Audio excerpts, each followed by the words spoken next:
kalau anak panti asuhan ke rumah, terus ngeliat orang tua yang lengkap, kemudian saling cipika-cipiki merayakan ulang tahun sedangkan mereka tidak punya orang tua, apa rasanya ya gitu. Untuk kali ini gue nggak sendiri, gue ditemenin oleh salah seorang sahabat yang Masya Allah ya. Jadi nanti insya Allah ke depan gue akan selang-selingin. Ada 4 segmen. Pertama adalah belajar bareng temen atau BBT. Yang kedua adalah belajar dari film. Dan yang ketiga self healing. Dan yang keempat adalah karakter berdasarkan golongan darah.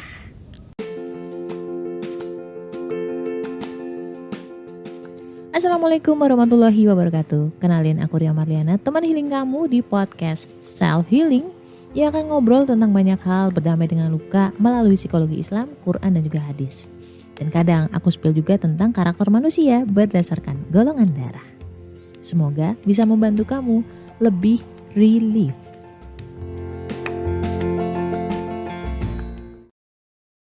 Jadi teman-teman, Daria, sekali lagi salam kenal gitu ya. Senang sekali. Saya Farhanah Fitria, akrabnya dipanggil Hana. Kalau di yayasan sering juga dipanggil Bunda Hana.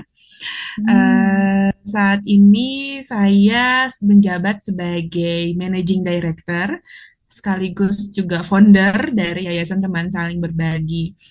Sebagai founder dari YTSB nih, YTSB itu sendiri buat Hana itu apa sih? Ngomongin historisnya dulu ya. Jadi dari kecil tuh sampai umur 17 tahun, kalau ulang tahun itu nggak pernah nggak dirayain. Selalu berarti dirayain kan? Dan kalau dirayain itu selalu mengundang anak panti asuhan ke rumah atau ke tempat acara ulang tahun. Oh iya. Salah satu faktor yang bikin berhenti tidak dirayakan lagi adalah karena waktu umur 17 tahun ngelihat salah satu anak panti masih SD kayaknya dia waktu itu.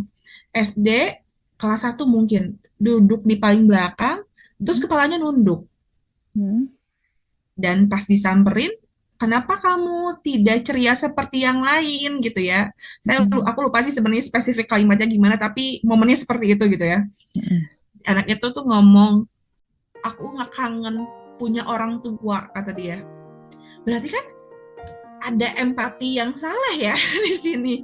Niatannya ingin menghibur, tapi justru malah menyinggung perasaan orang lain gitu.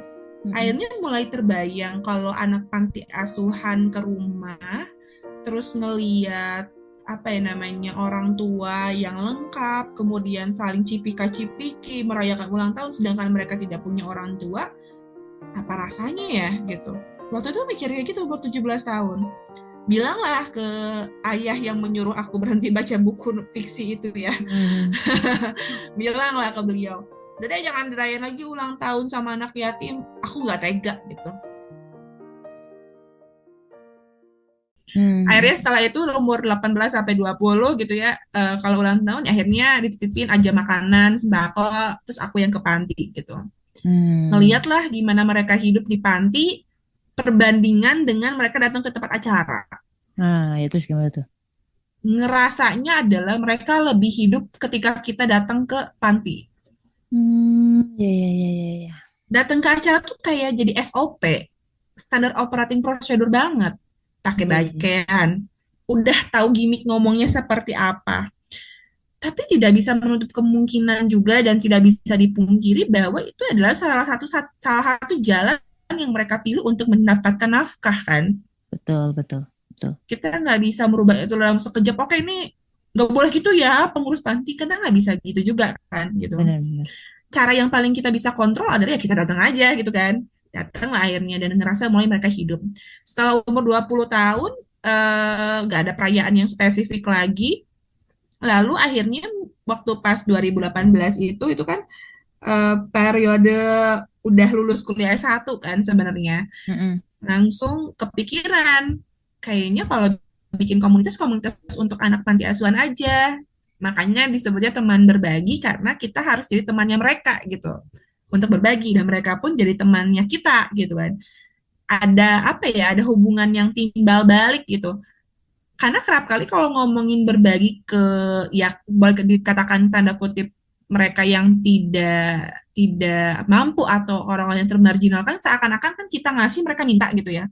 Mm-mm. Padahal pas kita ke panti gitu ya, dengan kurikulum yang udah kita rancang sedemikian rupa sesuai dengan kebutuhan mereka, ada hubungan timbal balik yang itu nggak bisa diterjemahin pakai kata-kata gitu. Hmm. Kalau kita konteksnya berbagi yang memang sangat deep insight gitu ya, maksudnya dalam bentuk pembelajaran, pendampingan gitu, yang dirasain adalah pas kita ngasih, mereka ngasih juga sesuatu ke kita. Yang mereka kasih adalah progres untuk jadi orang yang lebih baik. Kan banyak Iya orang ngomong, sampai sekarang kan masih masih belum kepikiran atau belum belum sampai perasaannya ke sana iya. gitu. Kalau panti asuhan itu nggak semuanya mereka orang yang tidak punya ayah dan ibu. Jadi Iya, ada betul. yang kurang mampu dititipkan ke sana Mm-mm. seperti itu. Kalau di Bandung rata-rata memang ayah dan ibu yang sudah tidak ada atau memang mereka yang dititipkan ke panti atau gimana? Saat ini udah berkolaborasi dengan 10 panti asuhan ya, berarti dari tahun 2018 sampai sekarang gitu. Mhm. Banyak. Gak semuanya yatim piatu. Ada yang yatim aja, ada yang piatu aja. Bahkan bisa dikatakan 70% secara apa ya, prediksiku ya, pengamatanku ya, itu duafa sebenarnya Ya, gitu. ya, Jadi ya. misalnya mereka udah punya orang tua gitu di kampung, di Cianjur Selatan, di daerah Jampang, terus mereka ke Bandung gitu. Hmm, Yang menariknya adalah seringkali orang tua yang di kampung atau keluarga yang di kampung tuh tidak tahu bahwa anaknya tuh akan dibawa ke panti. Yang mereka tahu adalah anak-anak mereka akan dibawa ke pesantren. oh gitu. Tapi orang tuanya berarti jarang ketemu atau gimana tuh? Iya, mereka kan kalau misalnya ke panti asuhan itu cuma setahun cuma 2 kali gitu ya. Itu pun juga apa namanya pas Lebaran atau pas menjelang tahun baru gitu. Nah, yang jadi PR kita sebagai lembaga non-profit yang harus punya misi memberdayakan gitu ya, Mm-mm. justru adalah bukan anak-anak yang dari bayi atau dari kecil, Hmm. tapi anak-anak yang datangnya udah tiba-tiba SMA, udah tiba-tiba Hmm. SMP. Kan bawa oleh-oleh ya, kalau boleh dikatakan, oleh-oleh dari pengasuhan orang tua sebelumnya. Iya, betul. Dan kalau tidak sinkron dengan pengasuhan di panti asuhan, clash kan jadinya. Mana udah SMA udah ada keinginan kan di situ. Mm-mm. Sudah ada kemauan dan kehendak juga sih. Iya, benar. Kalau kalau menurutku ya, selama kerja mau ngadepin customer yang paling nyebelin sekalipun itu masih masih bisa lah gitu. Tapi Mm-mm. kalau udah ngomongin masalah anak didik, anak gitu kan, itu Mm-mm. udah sabarnya harus ekstra. Iya, banget. Apalagi anak orang yang kita Iya, didik gitu loh. banget, banget, banget. Dan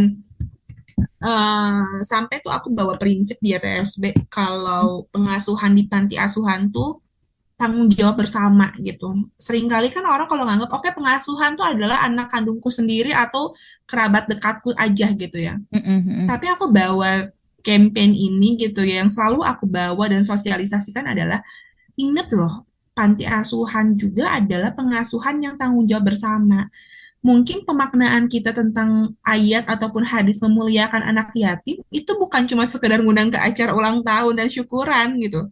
Tapi sebenarnya konteksnya ke sana gitu, ke pengasuhan tanggung jawab bersama gitu.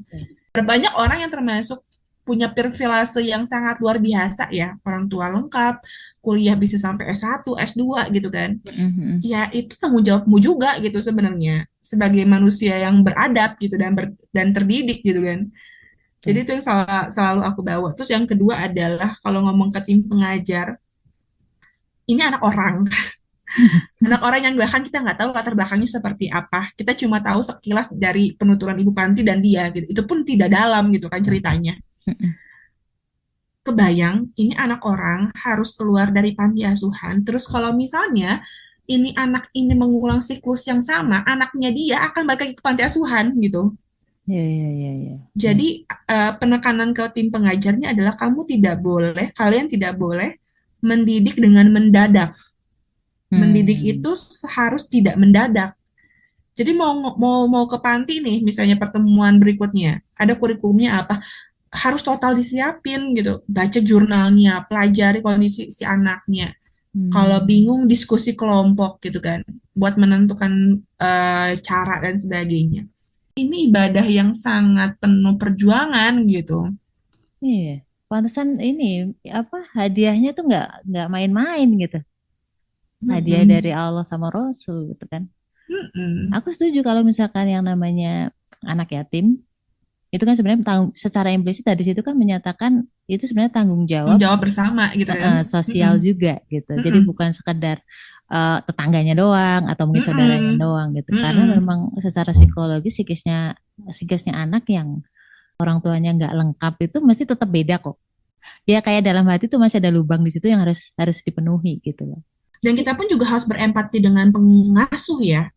Karena Betul, kan betul. pengasuh pun juga punya anak kandung sendiri gitu. Hmm, Kalau ini tidak jadi kalau ini tidak jadi pengasuhan tanggung jawab bersama, apa aksi kebaikan ini tidak menjadi suatu hal yang makro gitu ya. mm-mm, Kebayang aja gitu jadi pengasuh yang bagaimana harus harus keteteran gitu kan. benar Pasti banget. keteteran antara mengurus anak sendiri, yang itu Hmm. juga beban, tanggung jawab mungkin Maria pasti ngerasa gitu ya, Anak anak sendiri aja tuh sendiri udah gitu. ya ampun gitu ya. Iya, sekarang ada 20 anak titipan gitu kan. Waduh.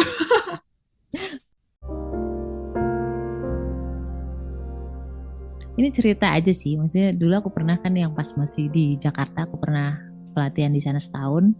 Jadi pernah mampir ke salah satu panti di Bogor. Eh, waktu itu berarti sekitar 23 tahun ya. Eh, begitu datang, kan nggak cuma sekali datang, hampir Hmm, sebulan sekali lah. Nah, terakhir ketika kita mau penempatan di daerah gitu kan, ada salah satu anak, kan aku pamitan kan, hmm, terus salah satu anak tuh nanya, eh, aku lupa Kak Ria atau Mbak Ria gitu lah, itu kapan datang lagi gitu. Itu tuh aku ngerasa terenyuh gitu. Jadi ternyata anak-anak itu tuh, oh anak-anak itu tuh ternyata nggak cuma butuh materi loh gitu. Ternyata mereka hmm, juga butuh temen yang dia tuh datang nggak cuma sekedar ngasih, tapi juga hmm. sebagai teman beneran temen gitu, yang Betul. dia perhatian peduli. Banyak orang hanya berpikir ke panti itu hanya ngasih materi, Hmm, tapi pendidikan kan beda antara menemani dan juga mendidik itu kan beda. Contoh betul. lah ART atau neni lah, mereka kan Hmm, cuma menemani, mengasuh, tapi hmm, mendidik itu kan nggak bukan tanggung jawabnya si neni gitu.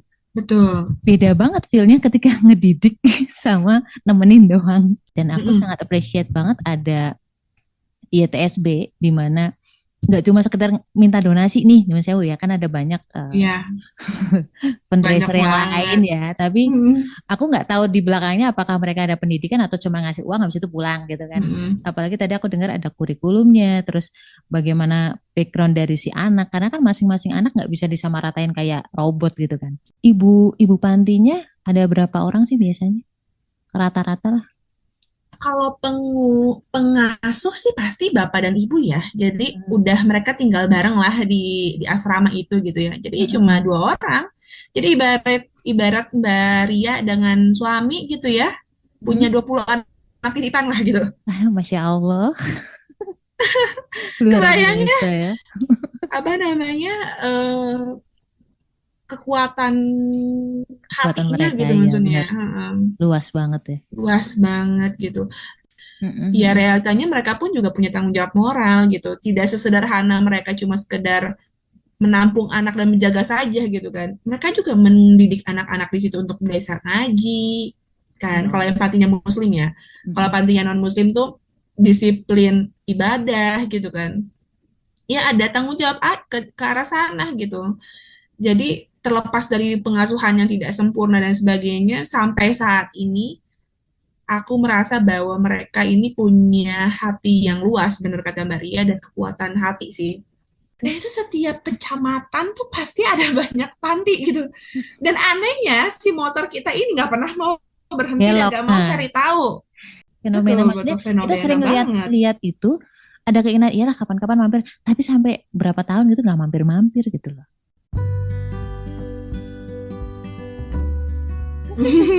Tapi mudah-mudahan Allah akan selalu inilah menemani. Niatnya Amin, baik, amin, pasti ya Allah Rabbal alamin. selalu mendampingi. Makasih ya Mbak. Thank you, thank you, thank you. Selamat malam minggu, selamat akhir pekan, salam ke Ya, anak-anak dan keluarga Mbak. thank you, thank you. Assalamualaikum. Waalaikumsalam warahmatullahi